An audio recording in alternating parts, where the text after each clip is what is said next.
Now let's make the kebab sauces. This is a part where there's quite a lot of room for customization, although in Finland, most of the kebab places, they probably just go to the wholesale market to pick up their sauces. Typically, there's two kinds of sauces that are served with kebabs. There's usually a spicy red sauce, tomato-based sauce, and then there's a white sauce. Most often the white sauce is made with mayonnaise base, which could be because Hesburger kind of popularized the inclusion of mayo in everything. But sometimes it could also include a little bit of yogurt in it. So I'm just going to take half of this 28-ounce can of tomatoes, just pour it in, turn the heat on, and then just thin it out with half a cup of water. Now in the sauce, I'm going to put in a teaspoon of onion powder,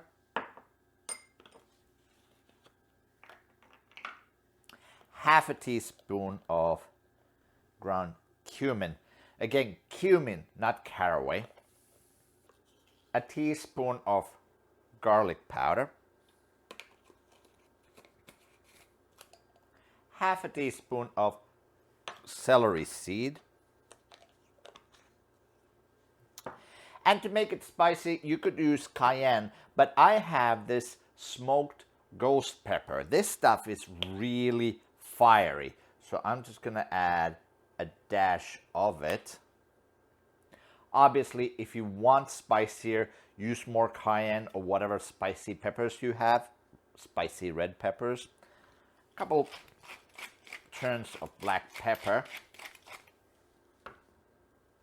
And a teaspoon of aromat, which is basically just salt and MSG.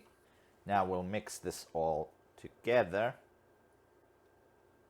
and let it come to a boil.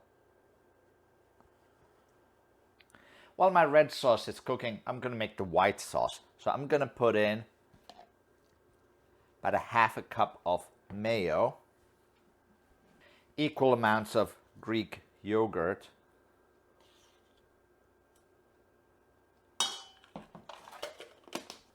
and in here I'm going to squeeze some garlic cloves. Mine are pretty small. I'm going to use 4 of them. If you have bigger ones, use less. Or if you like more garlic, go ahead. And then to thin it out, I'm just going to put in 2 teaspoons of lemon juice and a teaspoon of salt.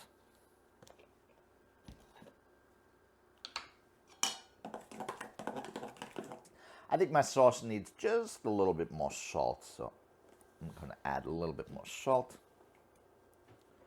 Now we'll just let this cook for a little bit. We don't want to really reduce it a lot. We just don't want to cook away the taste of the raw tomato. Now that the sauce has been cooking about 5 minutes, I'm just going to turn off the heat.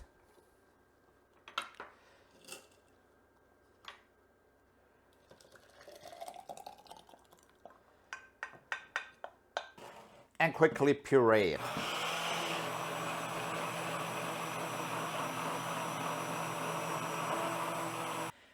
Now the 2 sauces are ready. These need to sit for at least a couple hours. Let them cool down anyway. Put them in the fridge, let them sit preferably overnight before we cook the rest of the kebab. So now that our sauces have been sitting in the fridge for about a day, all we need to do is just transfer them into squeeze bottles like this without trying to make too much of a mess.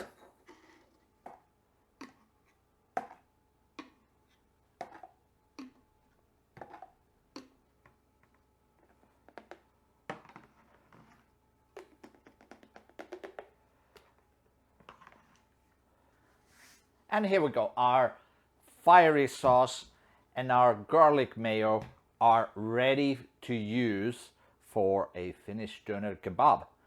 Thanks for watching. I'll see you next time on Finish Your Plate.